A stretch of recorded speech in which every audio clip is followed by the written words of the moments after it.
Hello everyone, good morning. I am Sailesh and today we are going to study noun. Okay, actually it is the first part of the grammar.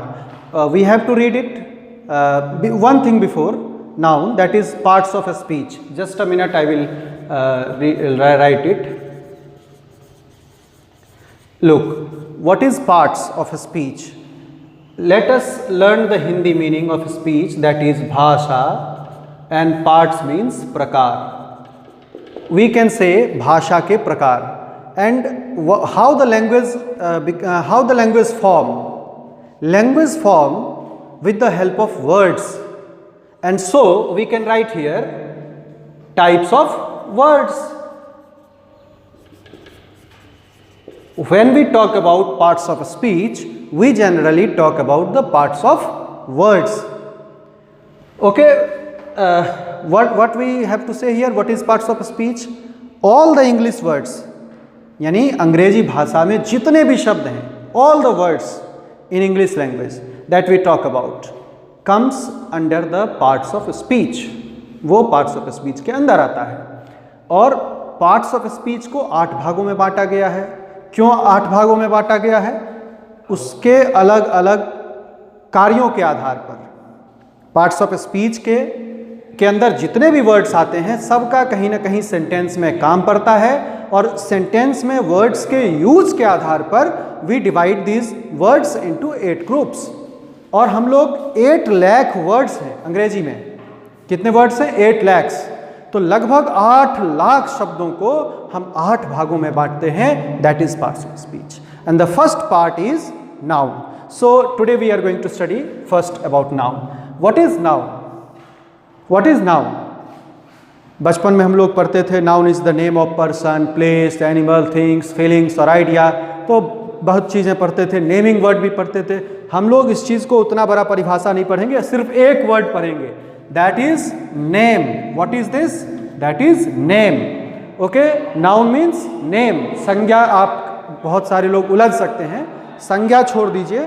Noun का मतलब मैं कहूंगा नाम. Okay, noun मतलब नाम. अब आप mind लगाओ कि नाम किस किस चीज़ का हो सकता है. नाम बहुत सारी चीज़ों का हो सकता है, जैसे कि व्यक्ति, वस्तु, स्थान, जानवर. फीलिंग्स और आइडिया का भी, भाव के भी नाम हो सकते हैं, विचारों के भी नाम हो सकते हैं, इमोशंस और फीलिंग्स के भी नाम हो सकते हैं. तो all these things are nouns. तो what we learned here, noun is the name. अब जिस भी चीज का पॉसिबल नेम्स हो सकता है, that comes under noun. Okay, so what is noun? Noun is nothing more than a name. Noun name के सिवाय कुछ भी नहीं है. Let's talk about the types of noun. Okay, we will learn it very easily. So that is first thing, that is proper noun. Okay, we will learn these nouns with the Hindi meanings, and that becomes more easier. Look, proper means particular. Okay, means खास. Okay, noun means name, यानी नाम. It means that proper noun means खास नाम. मैंने बताया था noun में कि नेम हो सकता है, name of person, place, animal, things, feelings और idea. ओके, और नाउन में क्या होगा? खास नाम.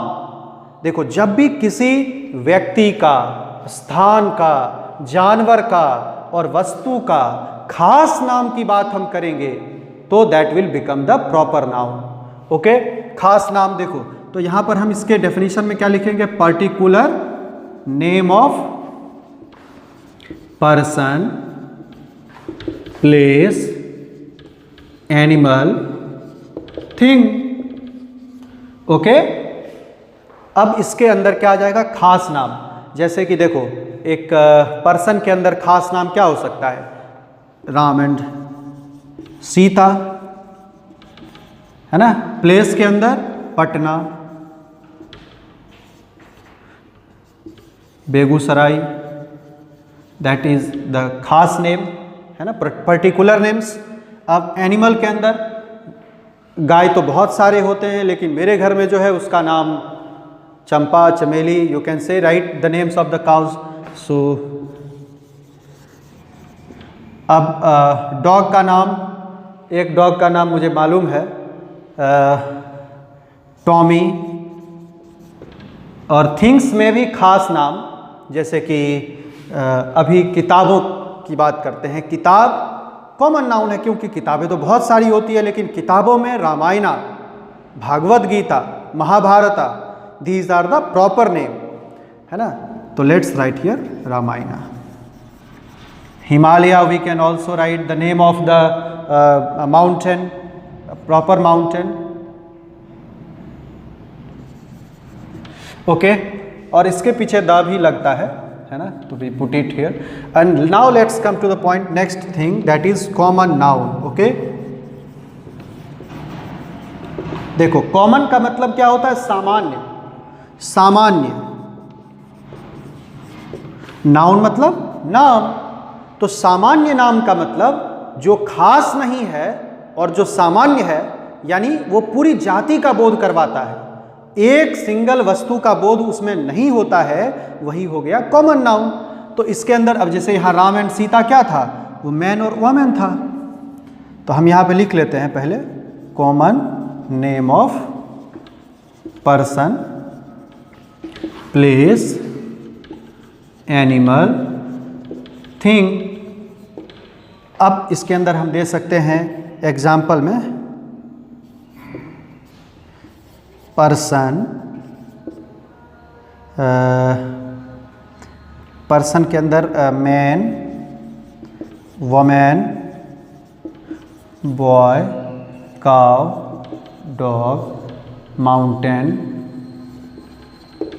रिवर।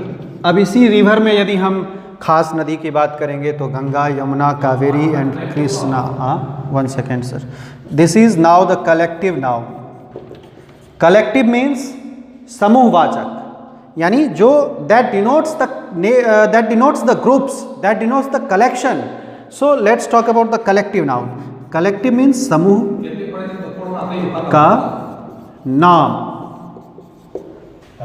तो name of collection. 2 points are more remaining, so we are going to conclude the chapters. Name of collection of, देखो एक बात यहाँ आप समझ लो कि जब भी कलेक्शन होगा नाउन का, तो प्रॉपर नाउन का होगा क्या? बिल्कुल भी नहीं। प्रॉपर नाउन का कलेक्शन क्यों नहीं होगा? क्योंकि वो तो ऑलरेडी एक है, सिंगल है, अकेला है, तो उसका ग्रुप कैसे बनेगा? लेकिन common nouns can be collected.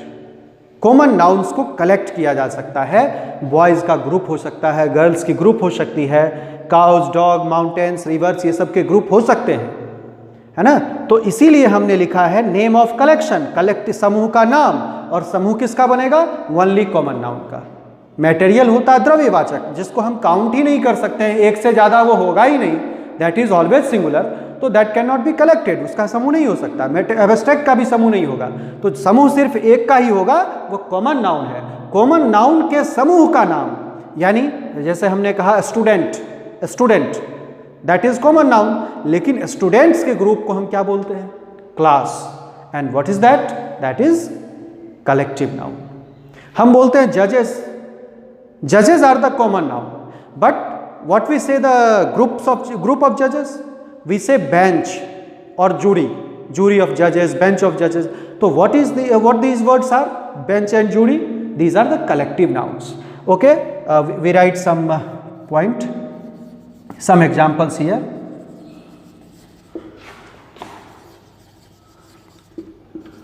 bunch of grapes, है ना। कैटल भी कलेक्टिव नाउन है, कैटल ऑफ एनिमल्स होता है, मवेशियों के ग्रुप को कैटल कहते हैं। Number 4, material.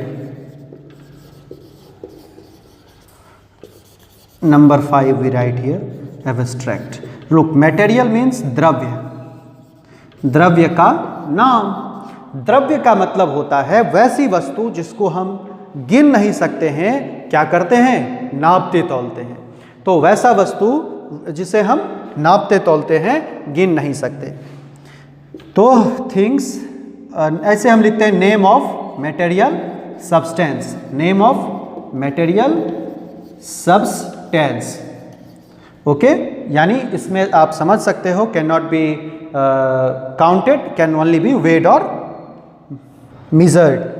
तो इसके अंदर आप सारी मटेरियल चीज़ों को, राइस, ऑयल, घी, है ना, बहुत सारी चीज़ें हैं, आप मैं ETC लिख देता हूँ, आप कर लोगे। Abstract noun, the last point, that is abstract means होता है भाव और का नाम, है ना। तो अब हम इसको क्या लिखेंगे, नेम ऑफ फीलिंग्स और आइडिया। देखो नाउन के अंदर हमने लिखा था पर्सन, प्लेस, एनिमल, थिंग्स, और फीलिंग्स और आइडिया, चार चीजें हमने पढ़ लिया। पर्सन, प्लेस, एनिमल, थिंग्स हमने ऊपर मटेरियल तक पढ़ लिया, लेकिन अब जो हम पढ़ रहे हैं that is the name of feelings and idea, this is the abstract noun. इसके अंदर क्या है, वैसी चीजें आएंगी जिसको हम सिर्फ महसूस करते हैं, देख और सुन नहीं सकते, we can only feel it, that is the abstract noun. So what can we feel? Goodness, badness. We cannot see badness, but we can feel it. तो goodness, badness, poverty, तो etc. So my dear students, today we have studied nouns, and this is the ancient classification of noun. We can write here ancient classification of noun। और modern classification में क्या हुआ, proper noun को proper ही रहने दिया, common collective को मिला करके काउंटेबल कर दिया, क्योंकि इसमें एक खासियत थी कि we can count it, we can count it. Okay, और मटेरियल और एब्स्ट्रैक्ट को मिला करके क्या बनाया, uncountable, because we cannot count it. That's all today. We will not study more, because if you have any problem, then consult to me on my WhatsApp number, and you can send me your queries on my number, and must say how was this effort from my side, and thank you very much.